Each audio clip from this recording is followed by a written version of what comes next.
Assalamualaikum warahmatullahi wabarakatuh. Selamat pagi anak-anakku, khususnya kelas 8 SMP Ma'arif NU 2 Cibarang yang kami banggakan, serta para orang tua, wali murid atau wali siswa.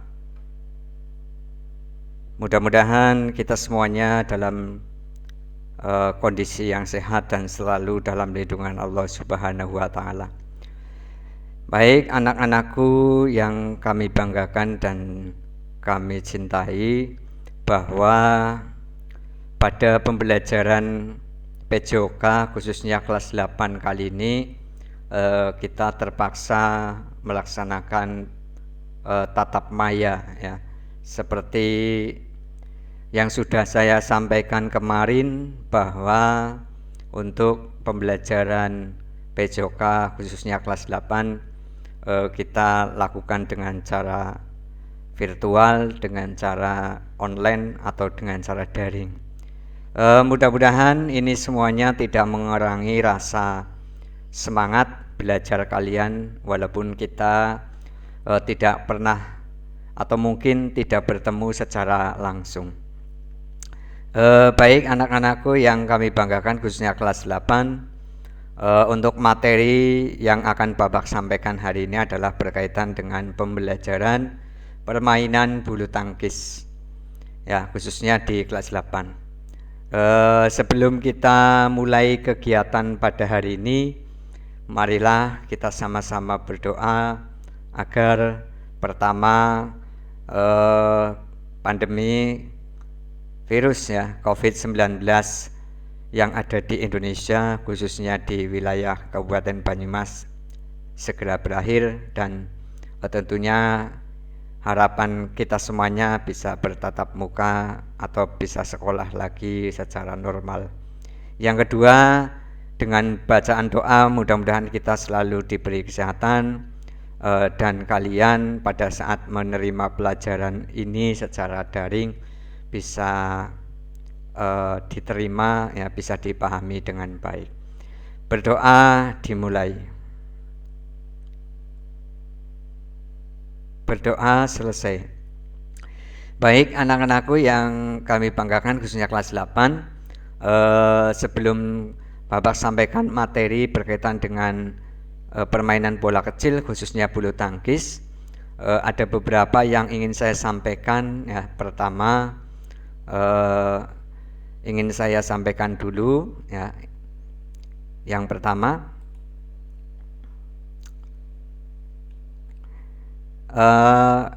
tujuan pembelajaran kita hari ini ya. Ini ya tujuan pembelajaran kita hari ini. Jadi setelah kalian nanti mengikuti kegiatan pembelajaran khususnya permainan bola kecil ini, mudah-mudahan yang diharapkan oleh Bapak semuanya adalah satu, peserta didik ya atau siswa dapat mengidentifikasi berbagai variasi gerak memegang raket, servis forehand dan backhand, memukul forehand dan backhand, dan variasi gerak memegang raket dan memukul forehand dan backhand permainan bulu tangkis.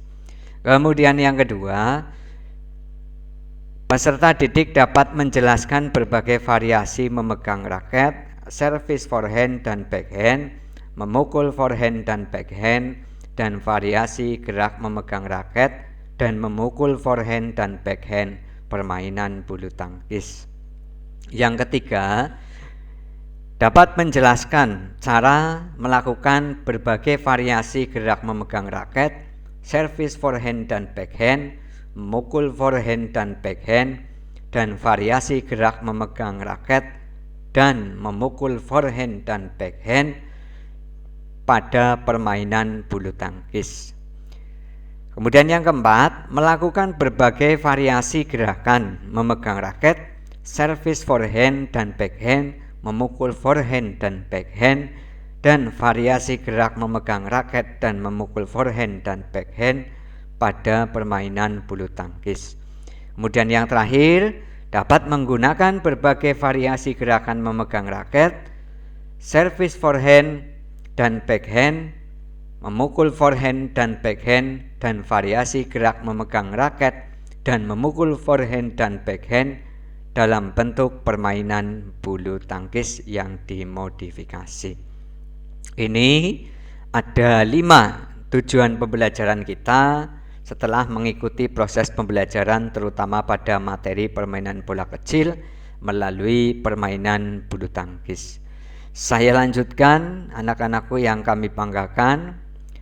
Yang pertama adalah kita mengenal sejarah, ya, sejarah permainan bulu tangkis.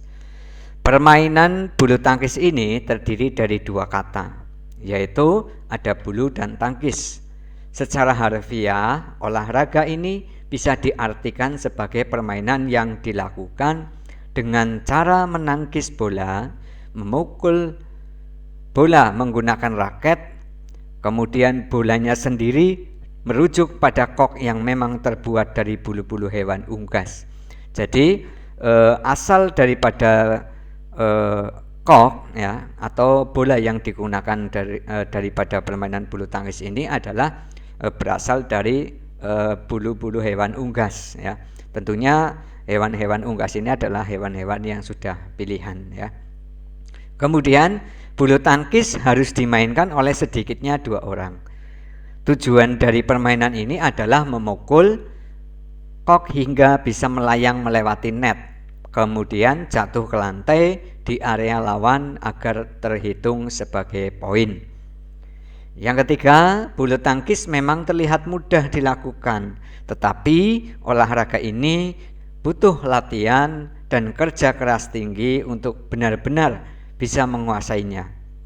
Belum lagi ada sederet peraturan yang harus kalian pahami apabila berniat menekuni olahraga yang satu ini. Kemudian adalah permainan bulu tangkis, ya. Permainan bulu tangkis memiliki sejumlah peraturan yang harus dipatuhi oleh seorang pemain atau semua pemain. Peraturan bulu tangkis ini meliputi jumlah pemain, cara melakukan pertandingan, hingga sistem pertandingan skor. Nah, di sini sudah dijelaskan peraturan itu diantaranya meliputi perlengkapan bulu tangkis. Yang mana perlengkapan bulu tangkis yang pertama adalah raket, ya. Jadi ketika kalian nanti, ya, ingin menekuni olahraga ini atau akan memainkan olahraga ini hanya sekedar hiburan ataupun kegiatan di sekolah, maka kalian harus memiliki raket, ya. Memiliki raket yang panjang maksimalnya adalah 60 cm dan lebar 22 cm. Saya rasa kalian semuanya yang ada di rumah ini sudah banyak yang paham apa sih itu raket. Itu. Kemudian panjang kepala raket atau area senar adalah 28 cm dengan lebar 22 cm. Raket bisa terbuat dari kayu atau aluminium dengan berat tak lebih dari 150 gram. Kemudian yang kedua adalah kok, ya, kok atau bola yang terbuat dari 16 helai bulu yang ditancapkan pada gabus berdiameter 25 sampai dengan 28 mm. Kemudian berat kok itu sendiri adalah sekitar 4,74 sampai dengan 5,5 gram. Sedangkan tinggi kok antara 64 sampai dengan 74 mm. Berikutnya, peraturan bulu tangkis yang kedua adalah jumlah pemain. Dalam permainan bulu tangkis kita mengenal ada yang namanya permainan tunggal, ada yang namanya permainan ganda. Untuk tunggal mengandung arti, ya, diartikan bahwa 1 lawan 1 dan bisa dimainkan oleh putra dan putri. Maksudnya tunggal itu terdiri dari 2, bisa saja tunggal putri atau bisa saja dengan tunggal putra. Nah, ini yang dinamakan tunggal. Nah, berikutnya kalau ganda. Ganda ini terdiri dari 2 orang. Ya, terdiri dari 2 orang putra dan 2 orang putri. Maka itulah yang dinamakan ganda. Ya. Ini. Jadi ada 2 ganda putra, ya, misalkan pemain A dengan pemain B, 2 orang saling bermain, pemain A juga ada 2 putra, kemudian pemain B ada 2 putri, 2 putra, ini dinamakan ganda putra.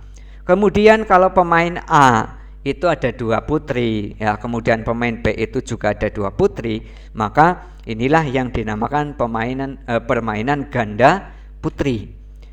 Kemudian di dalam bulu tangkis, ya, dengan perkembangan zaman sekarang itu ada yang namanya ganda campuran. Ganda campuran apa sih? Ya, ganda campuran itu adalah suatu permainan yang dimainkan oleh terdiri dari dua orang.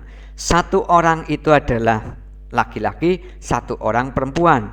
Suatu misal begini, pemain A itu ada 1 orang putra dan 1 orang putri, maka itulah yang dinamakan ganda campuran. Berikutnya, penentuan awal permainan bulu tangkis, ya. Pertandingan diawali dengan undian. Ya, biasanya menggunakan metode lempar koin, ya, oleh wasit, ya. Biasanya kalau di sekolah-sekolah atau di kegiatan olahraga di sekolah, biasanya Bapak dan Ibu guru tidak menggunakan koin, ya, biasanya menggunakan sweet, ya, atau pink shoot, atau apa namanya itu, sweet, ya, itu. Kemudian yang keempat adalah penghitungan skor. Penentuan kemenangan olahraga ini menggunakan sistem best of 3, artinya adalah pemenang 2 babak.